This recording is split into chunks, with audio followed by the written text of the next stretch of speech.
This is Winging It, the somewhat whimsical, certainly worrying, decidedly wonky, seldom weighty, endlessly well-intentioned, and wildly witty show about music where one knows what's coming and the other doesn't. Now, this particular show happens in between both proper to ensure you can spend anywhere from 15 to 180 minutes with us every week. That seems like a lot, but I think it's the perfect amount. Yes, absolutely. It's a completely different kind of show. It is. Because it is, for one, if you've ever wondered to yourself, is there a show you can't really fuck up? The totally unprepared and aptly titled Winging It. Oh, by the way, about what you said in the intro, that editorializing bit about how wildly witty and everything, that is, of course, completely subjective. But no, it's not. No, it's factual. It's stone cold. It's a fact. Yeah. Yes, it's established scientifically factual. I've not only have I done polls, but I've done double-blind studies, so I know it's actual and factual.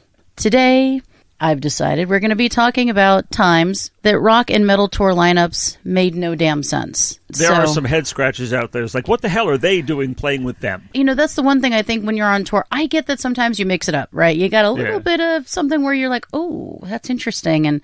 But there's still some sort of a nod. There's still some sort of a tie-in. In this case, I'm like, no. It's so like Queen Latifah opening for Bowie. What the hell? You're just, like, what the... Ooh. That's too much of a stretch. I'm not sure. Yeah, I don't get that one. That one I don't. Yeah. So I think this one is going to be a head scratcher for you. This is the Ramones that opened for Toto. What in the fuck are you thinking? Are you kidding me? Happened in 1979 when Joey Ramone and company were hot off the heels of releasing their fourth LP, Road to Ruin. And the Ramones tour manager, Monty Melnick, remarked that Toto's crowd were so laid back that by the time they worked out what was going on, the Ramones had played their set and were off. Here's the thing. When you're opening for somebody, the whole reason you do it is so that you get exposure to their crowd, because then you get to take their crowd as your own, hopefully, right? Yeah. So if I'm the Ramones, I'm not getting shit. These people are like, this is yacht rock. Well, it's yacht rock, and I'm sure there's a lot of crossover fans. Like, I love both of those too. Me too, but do they belong together? I don't get it, really. I mean, I don't get it. Beat on the Brat with a baseball bat, and I felt the rain down in Africa. Yeah, I'm sorry. Yeah, I don't know. Yeah, no. Here's the thing. Unlikely. Let's call it unlikely. Well, I don't know if I call it. I think it's just a bad idea because think of. That's what I meant. Although they got a lot of crossover fans, you don't go out to woo fans playing to a crowd nothing like you. Well, that's the thing. I think you could get crossover. Yeah, you could have people who like them, but there's really no tie between those two. No, it'd be pure chance. Yeah, pure chance. If you got that, metal till death, nothing but metal, right. All this stuff. If you got that crowd, and you don't want to play Toto to them, vice versa. Right. It just doesn't make any sense. What about U2 and Rage Against the Machine? So 1997 Pop Mart tour paired soft rock band. Now, I don't know how I would call them soft rock, but they're more chill. They're not yacht rock. I don't know if they'd call them soft rock. I call them punk rock light, if you will. They paired them with rap metalers Rage Against the Machine. Now, they don't match up, obviously, genre-wise. The only tie that I'm seeing there, and let me know if I'm missing it, is a political tie. There's some politics that maybe they share, some anger they share, but that doesn't mean you're going to fan share. You would not assume that U2's fans would necessarily embrace you. I agree. If the goal is always fan sharing, that's what you do. Like even today, the show we played, everybody on there was rock or punk rock. Now, Iron Maiden and Fear Factory. So this happened, this little bizarre pairing, September 1995 and September 1996. So Iron Maiden was promoting their 10th LP, The X Factor, as well as Psycho Motel. They opened a number of shows in what, again, as people say, did not feel like a natural billing. Just because one band is hard and the other band is hard does not make them a match. I guess sometimes people think it does, but this is industrial metal versus classic metal. So to me, they don't really match. So for me, I don't get it. Now, is it as weird as like Toto and the Ramones? No, but it still doesn't work. That's a hard one to beat, the Toto and the Ramones one. It's a hard one to beat. It really is. Well, we could have Iron Maiden and Hall & Oates. I like that. Yeah, right. I'm sure there's crossover with Iron Maiden and Fear Factory. I almost said Factor, sure. Yeah. Fear Factory. But that's like, if you want to be bludgeoned, these are the guys that will bludgeon you. It's like who did I compare? Pantera. It's like rah, rah, bang, bang, bang.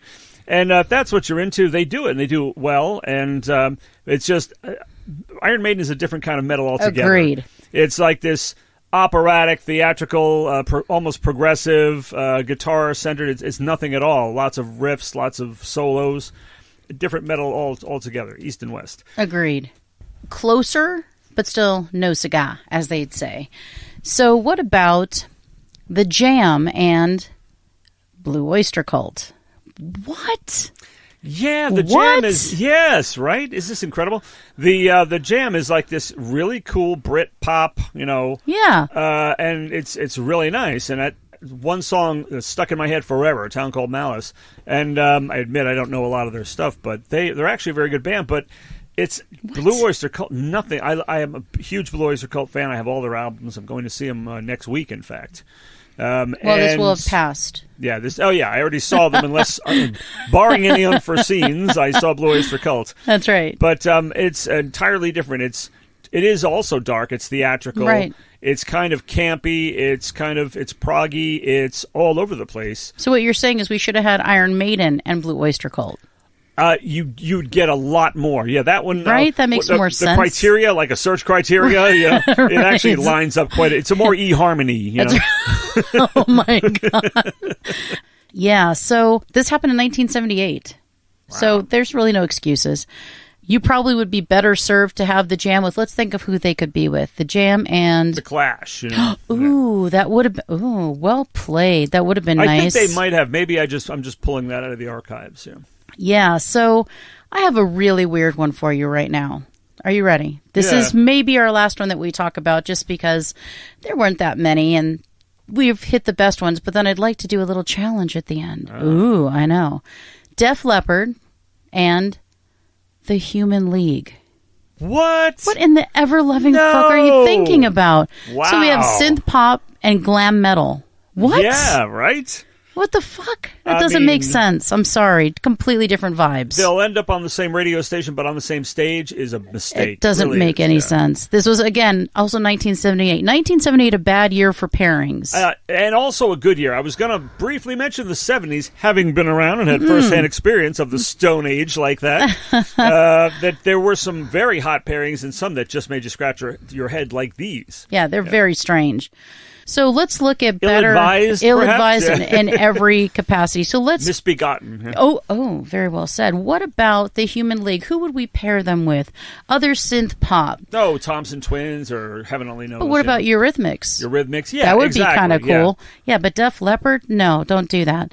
And Def Leppard and Iron Maiden. Okay, that's another story. That's different. Even though they're poppier, but still, it makes more sense. Yeah, glam pop. There's sort of a crossover there, which I get. I would put Toto with, say, Asia.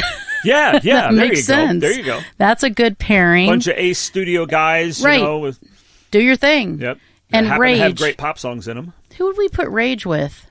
If you and I were concert promoters and we were going to make $1 million coming up with a brilliant pairing. Maybe Pantera on that one. Okay. Let's drag Pantera back into it. All right. Well, we will. We'll see if anybody wants to disagree with us. Fear Factory. And who would we pair U2 with? That's a good one. Yeah, that's one of those bands that doesn't do opening acts terribly well. Well, I will say the two that I've seen open for them, I fell in love with both of them. One was the Sugar Cubes, which is Bjork. And the second one was No Doubt. No way. So they were their opening acts. Ones, and I thought they were good because there's a pop sensibility, there's a little rock. Always watch the opening act, Well, I mean, no. I don't. I mean, don't. if you go to like a big, not to like the Doll Hut or anything, we'll talk about that later. But if you go to like a big place and everything, and there's two acts, the opening band playing that you don't know, and you're playing with somebody you went to see, they are definitely worth watching because they turn out to be like my first concert, Black Sabbath. Who was the opening act? Aerosmith. That's someone you want to pay attention to. Yeah, that was a good one. Well, that happened a lot. What happened? So when we saw U2's the tour, the Joshua Tree anniversary tour, the Lumineers opened up for them, and I was like, Yeah, I don't get it. Yeah, people have strange associations themselves that don't make that just don't make sense to the audience. Yeah, I was, you know? I mean, the audience was like, oh, okay, but most of them were like getting shirts and getting drinks and getting food, and that's what was happening. I've actually done that recently, strangely enough. We were like, I mean, the Lumineers are a great band. They're very good for what they do, but opening for, I didn't get it. I wasn't in. Have I listened to them since? No. And that was 5 years ago, 6 years ago. So I don't know. But anyway, that's just me. I thought it was a strange choice. So who would we pair the Monkees with? Gee. Another. Today you would pair the Monkees with One Direction. Oh, ouch. Ouch. The Monkees are hurting in there. Oh, man. Let's see. Monkees and... Like the Osmonds or the Cowsills or somebody like that. Well played. Very, very nice. Okay, good. Well, those were some really weird ones. I think very strange, but, I just say if you're going to create a show and you have an opening act, you should probably have a complimentary opening act that can actually absorb some of that fan base. Because I will tell you, we get all these notifications all the time. Hey, looking for a rock band to open for hip hop. No, wait a minute. They're going to throw stuff at me. They're like, that's not what I want. I want to hear hip hop. So maybe you have something, a hip hoppy opening or, something like that. Not a rock band or an acoustic band, because it just doesn't make any sense. Even though Bowie gets like all world and everything, world music and stuff at times, it's still him and Queen Latifah. That just doesn't mesh in my mind.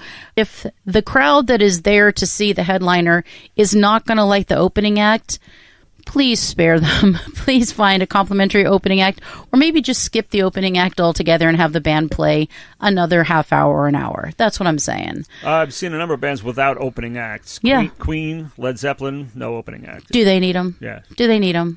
Yep. And now U2 does not have any, except for like when they did that other tour. I hadn't seen any opening acts for a long time, but I've been to too many U2 concerts as well. That's it. That's all you get. That's it. That's all you get. Well, that is all I have. Do you have anything as we exit stage left? Well, as I was saying about the 70s, there were some pairings that did make sense. That would never end up on this list. For example, I like both Black Sabbath and Van Halen together. Oh, interesting. That they toured together. It's not speculation. That happened. I had a ticket and actually was talked out of it. But I regret that. What? I was like, for some reason, I ended up selling my ticket to somebody. It was ridiculous. How did you get talked out of it? I don't know. I wonder I was lying. I was half asleep. I was somebody. They preyed on you when you're in your twilight stage. I was in twilight. Exactly. I was. I was vulnerable. Brutal. Yeah. There were ones like strange ones, but exciting ones, like the Tubes opened for Led Zeppelin. I mean, that's interesting. Okay, interesting because they're kind of glam rock, but a lot of pop too. And it's a strange pairing, but this one I think just goes too jarringly. I love them both, but AC/DC opening for Rush. No. I mean, they're heavy, but Rush is progressive, and AC/DC is like 3 chords. I'm sorry if I went to go see Rush and you had that, I'd be like, why would you have this piece of shit band open for this brilliant band? It's like, you know what I mean? Like they pale in comparison. Like you're having these masters of their craft, and you have these like cute little, oh, aren't they sweet, trying to play rock and roll. This was back in the day, kids. There was no Spotify. There was no YouTube. I had been reading about another one of those cases. I'd been reading about this band, AC/DC, looking at pictures of them. Nobody was really playing them, so I did not hear any of their music until they opened for Rush that I went to see in Poughkeepsie, New York, and I really loved them. I thought they were great. I mean, I didn't exactly internalize that they only did songs with 3 or 4 chords ever, and they all sounded the same kind of, but I just loved hearing them. But that was a strange one. Maybe I have a very weird ear, because if I was there, I was in a good mood, I was going to say, I was feeling receptive. Apparently, I would have been like, "What is this piece of shit band opening for this amazing band?" I had an open mind. I would say that maybe you had a few drinks in you, but I know you don't drink, so there's no excuse. You were just open. I might have been a little high. All right, okay, a little high. That's fine. Fair enough. So very interesting. Okay, any other ones? Because those are good. Well, I did see some billings. I mean, talk to me. What else? Boston. And an ex-lead singer of a band called Montrose opened. Mr. Sammy Hagar opened for Boston. That was pretty incredible. I'm scratching my head on that one. I'm not sure. Sammy's a hard rocker and you got the yacht rock. I mean, I don't know. Yeah, well, Boston is pretty hard, but it's an entirely smoother sound, vocally speaking. I do not see hard in Boston. That's hilarious. It's super sweet, though. I'm for some reason, Foreplay, that one introduction to Long Time is way okay, I get heavy. that. It's heavy, but they're... It's pop. It's hard pop. It's quite a trick. It's not to yacht be able rock. To it's make not guitar-centered hard rock like that and still make it so accessible like the fucking Eagles. I mean, that is quite a trick. But okay, fair enough. Sammy Hagar, and he did the set on the set he did was on the live album All Night Long. Excellent.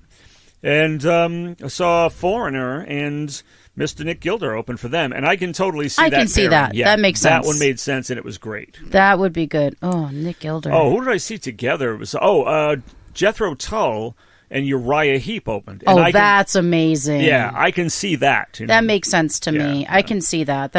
That went together quite well. Yeah, that's nice. Wow, those are some great pairings. Yeah. Okay, so 1978. Benefits of being a dinosaur. 78 was a bad year for pairing, but not all of the 70s had issues. Apparently, they did the right thing sometimes. And all we're saying is, do the right thing now. I barely missed seeing Cheap Trick opening for Kiss. Now, I know you might roll your eyes at that. Oh, my God. My God. Cheap Trick was not around at that particular time at the Garden, and so I will have never seen them in my life until next week. Same night as Blue Oyster Cult. Okay, well, that makes more sense to me than Kiss. Cheap Trick and Blue Oyster Cult makes sense? More sense than Kiss.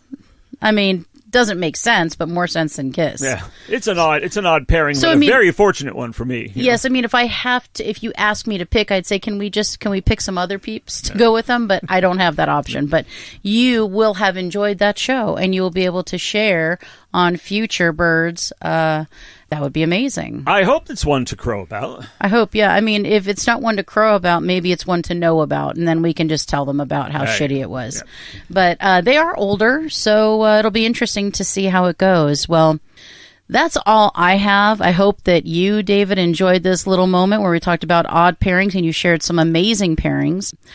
So now, that only leaves for you to say, what? I'll show you in a second. Here. Okay, that only leaves for me to say, let's fly this coop.